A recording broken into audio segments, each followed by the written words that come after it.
Wagin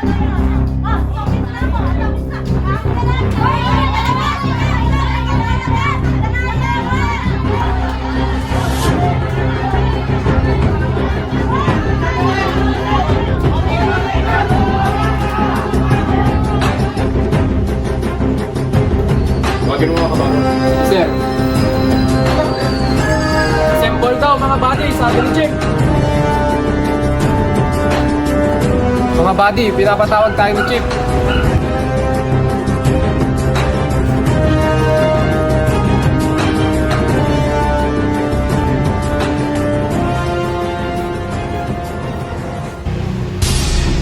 May nais ako'y parating sa inyong impormasyon galing sa ating intel. Merong isang barangay na kung saan may naigaganap na illegal gambling. Ito ay kalaban ng ating mga pulisya, laban ng ating batas. Inspector Alcante Kadawan, Sir, sa iyo ko'y papalit itong kaso. Sir, yes sir. Ben! Dismissed. Inspector Kadawan, maiwan ka, may pag-uusapan tayo. Yes sir.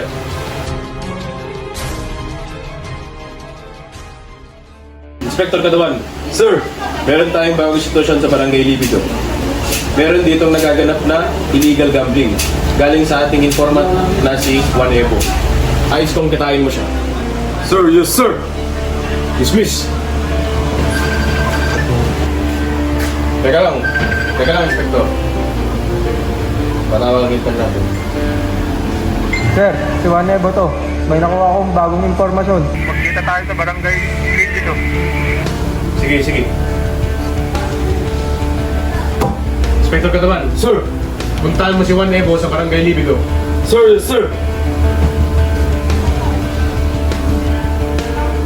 Dismiss.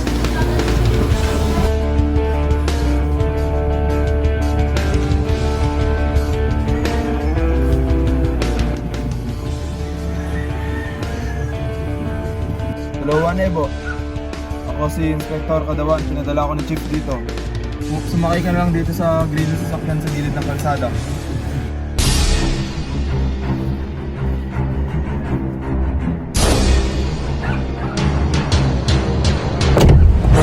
Anong impormasyon ang iyong nalaman, Juan Evo? Dito sa Barangay Libido, sir. Kilala si Bubbles bilang isang handler ng malaking gambling. Dumarayo rin dito ang matataas na opisyal ng gobyerno. Kung ganun pa man ang iyong impormasyon, sumama ka sa aming office at mapagplanuhan at magsagawa tayo ng raid operation sa gambling site na yan. Tara!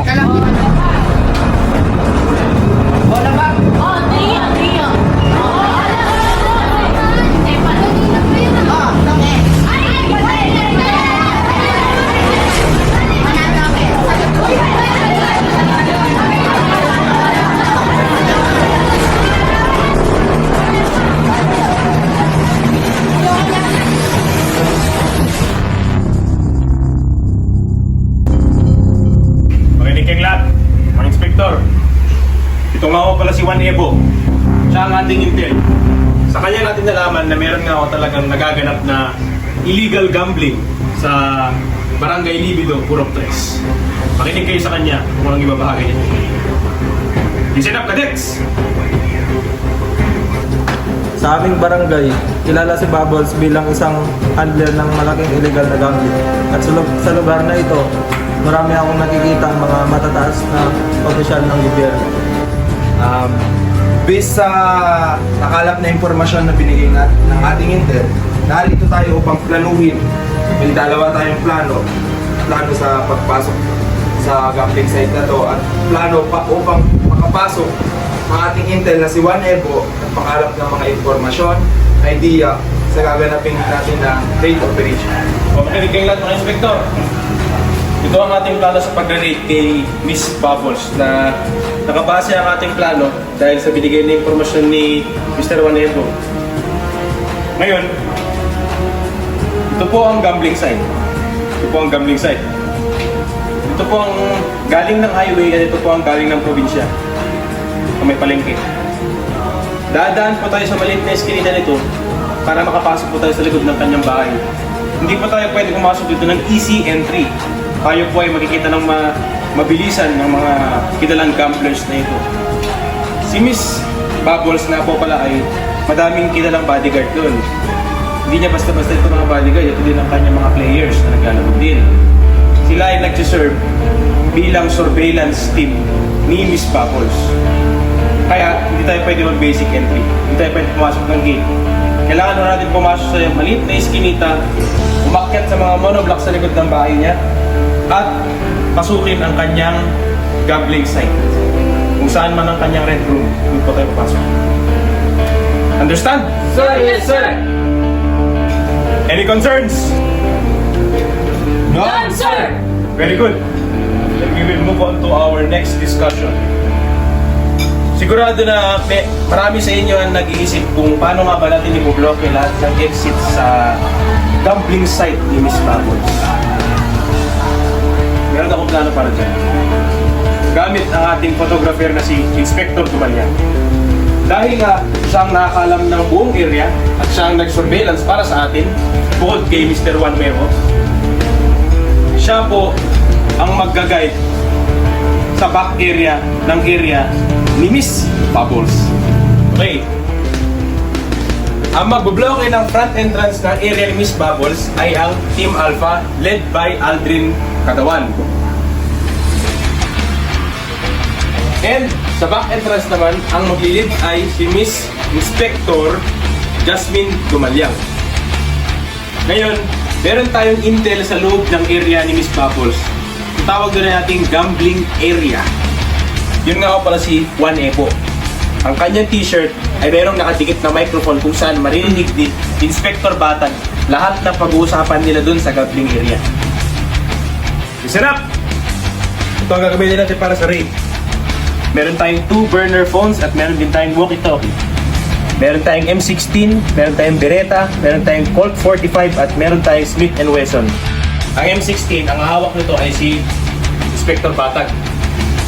Ang Beretta, ang hawak nito ay si Inspector Biduya. Ang Smith & Wesson, ang hawak nito ay si Inspector Cesar. Dito sa Colt 45, ang hawak nito ay si Inspector Katawan.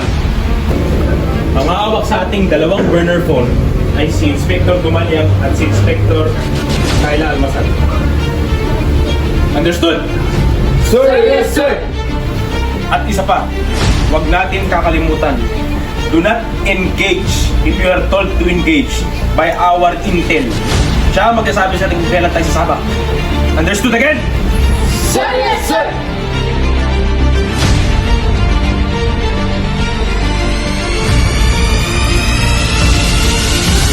Good day, Judge.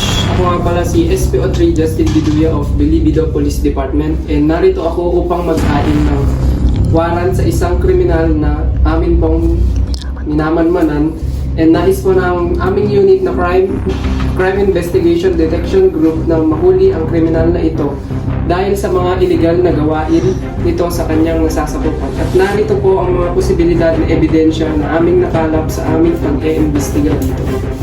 Ano niyo pong tignan? Well, makikita ko naman malakas yung evidensyang hawak niya. So, mag-issue na ako ng warrant.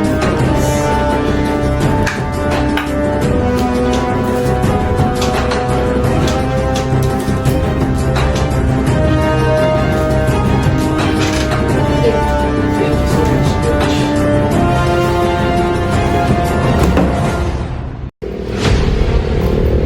No, Chief. Nakakuha na ako ng warrant of arrest sa ating suspect na si Bubbles. Maaari na tayo mag-proceed sa ating operasyon. Okay, goods. Proceed here immediately. Sir, ngayong umaga po. Welcome. Tuloy po kayo. Okay everyone, the warrant has been issued for the arrest against Bubbles Escobar. We may proceed with the raid. Ready your equipment, your vehicles, and anything that you may need for the procedure. Sir. Andito si Bubbles. Okay, good job. Ready your equipment for the procedure. Sir, yes, sir.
naaresto sa salang illegal gambling.